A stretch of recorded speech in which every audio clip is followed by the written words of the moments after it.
안녕하세요. 유튜브 사용설문서입니다. 일러스트 강좌를 시작하려고 합니다. 일러스트를 배우시게 되면 로고나 다이어그램을 활용한 이미지를 만들 수 있고요. 그래픽 디자인이나 그림도 그릴 수 있습니다.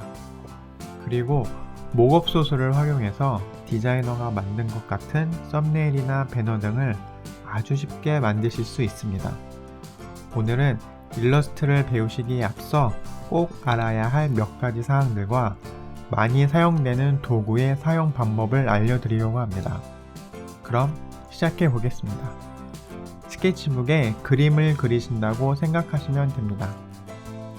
일러스트 용어로는 대지라고 하는데요. 그럼 스케치북의 크기를 먼저 정해줍니다.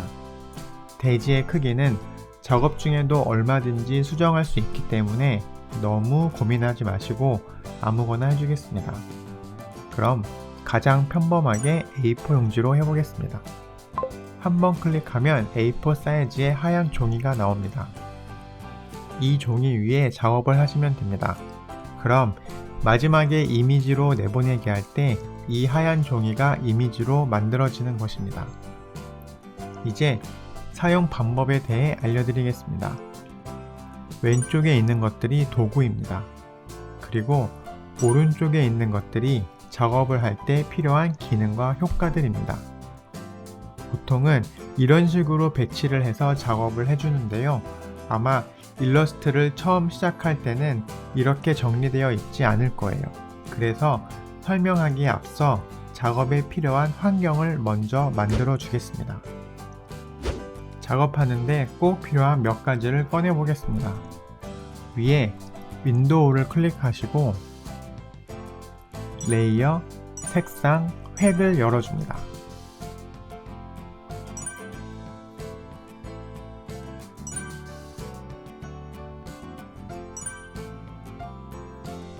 이 3개 외에도 많이 쓰는 기능이 있는데요.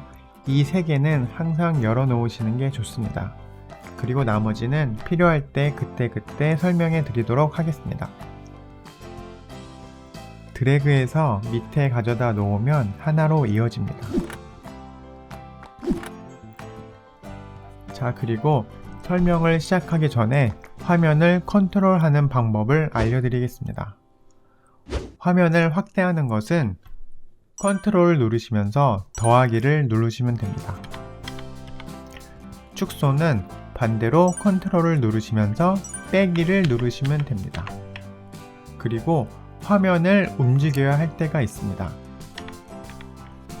스페이스바를 누르면 마우스 커서가 손 모양으로 바뀝니다. 그럼 이때 스페이스바를 누르신 채로 마우스로 클릭하면서 이쪽, 저쪽 이동할 수 있습니다. 자, 이제 도구를 하나씩 간단하게 설명해 드리겠습니다. 제일 먼저 선택 도구입니다. 말 그대로 선택해서 이동할 때 사용합니다. 클릭을 한 상태로 드래그 해주시면 됩니다. 이동이 끝났으면 바깥을 한번 클릭해주면 됩니다. 다음은 직접 선택 도구입니다. 이것은 점이나 선을 부분 선택해서 움직여 줄 수 있습니다. 점이나 선 쪽으로 클릭하셔서 드래그 해주면 됩니다. 바깥을 클릭해 주시고 다시 해보겠습니다. 마우스를 점 근처로 가져가시면 네모난 게 생깁니다. 클릭해서 원하는 곳으로 이동할 수 있습니다. 자, 다음은 펜입니다. 펜은 선을 그릴 때 사용합니다. 선을 그리면서 마지막 점의 근처에 가져가면 동그라미가 생깁니다. 이때 클릭해 주시면 하나의 도형이 형성됩니다. 다시 선을 그리고 싶으시면 컨트롤 키를 누르시고 바깥을 클릭하시면 됩니다. 펜은 직선과 곡선을 모두 그릴 수 있습니다. 곡선은 연습이 필요합니다. 나중에 다시 자세히 알려드리도록 하겠습니다. 다음은 모형 도구입니다. 가장 기본은 사각형 도구입니다. 클릭하면서 드래그해 주시면 됩니다. 사각형을 그리고 테두리에 있는 동그라미를 클릭해서 드래그해 주시면 모퉁이가 둥글게 됩니다. 그리고 사각형을 만들 때 마우스를 드래그하면서 Shift 키를 누르시면 정사각형이 만들어집니다.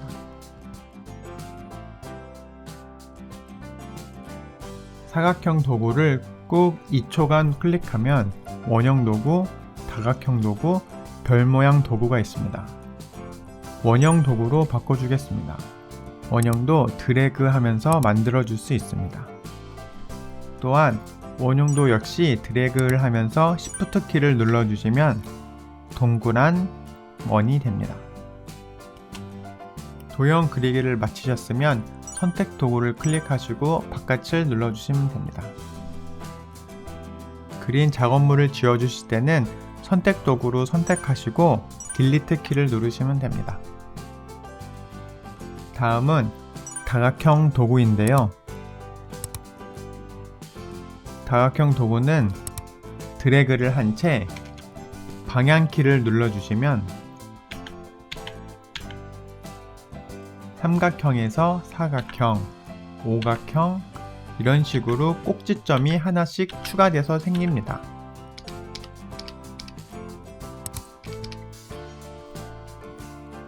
다 그리셨으면 선택 도구를 누르시고 다시 지워주겠습니다.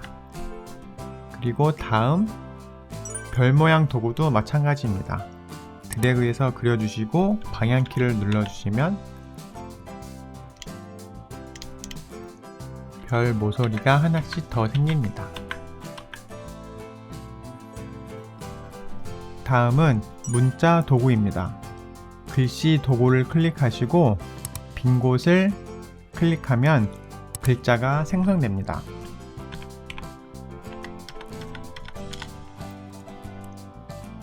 그리고 글씨를 써주시면 됩니다.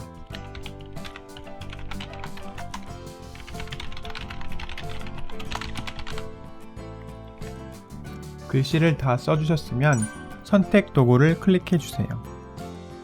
그럼 문자 도구에서 빠져나올 수 있습니다. 그리고 원하는 곳에 위치해 주시면 됩니다. 글씨 크기와 폰트를 바꿔주고 싶으시면 윈도우 창에서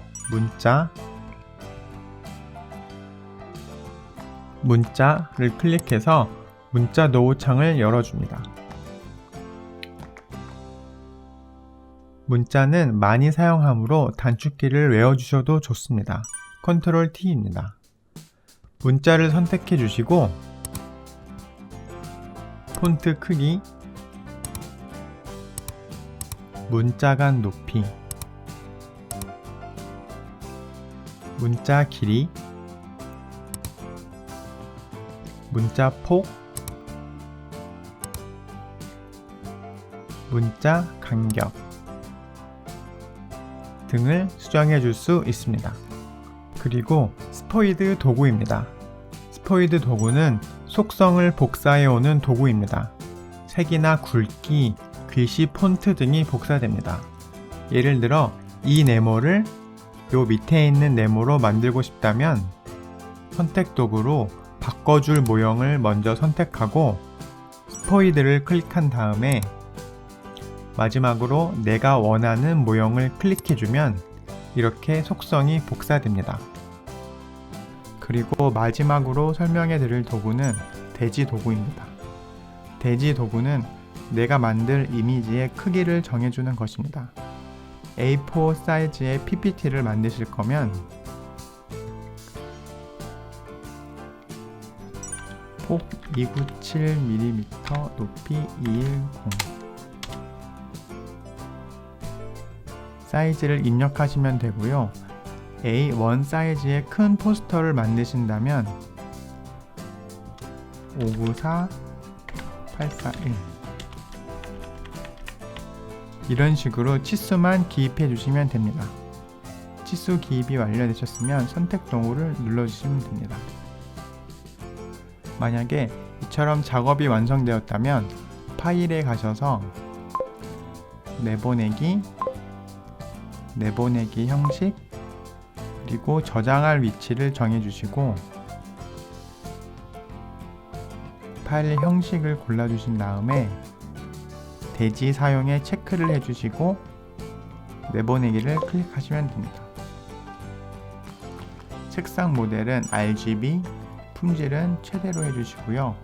해상도는 고로 해주시면 됩니다. 그리고 확인을 눌러주시면 됩니다. 자, 이제 오른쪽에 있는 색상과 획, 레이어에 대해 알려드리겠습니다. 첫 번째는 색상입니다. 보시면 위에 있는 것이 면이고 아래에 있는 것이 선입니다. 그리고 오른쪽에 있는 네 줄은 사이안, 마젠타, 옐로우, 키, 이 네 가지 색을 이용해서 색상을 만들어 주는 것입니다. 자, 사각형을 선택해주고 색상에 있는 면을 선택해주겠습니다. 그리고 오른쪽에 있는 CMYK를 이용해 색을 만들어 주겠습니다.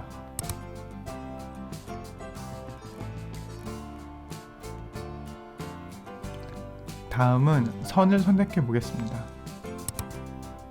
그럼 선이 위로 올라옵니다. 이제 색을 정해줍니다.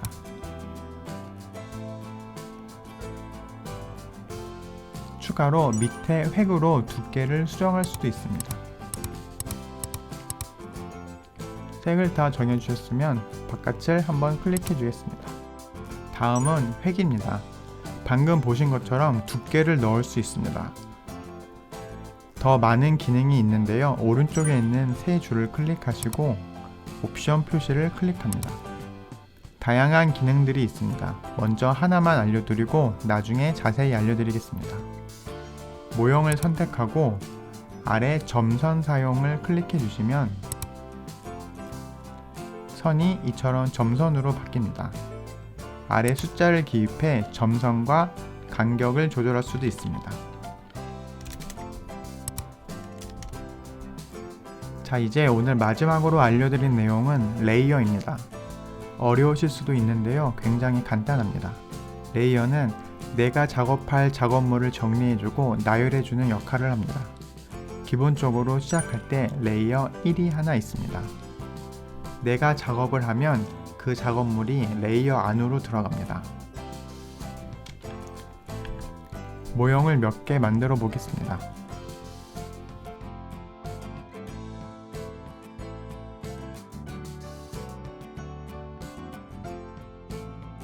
이제 왼쪽에 있는 꺽쇠를 클릭하시면 내가 작업한 하나하나의 작업물들이 나열되어 있습니다.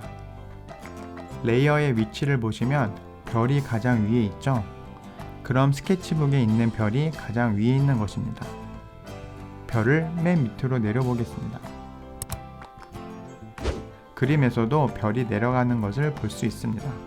레이어는 이렇게 그림들의 위아래를 정해주는 역할을 합니다. 오늘은 가장 기본적인 기능들에 대해서만 알려드렸습니다. 다음에는 예제를 통해 기능들을 하나하나 자세히 알려드리도록 하겠습니다. 그럼 수고하셨습니다.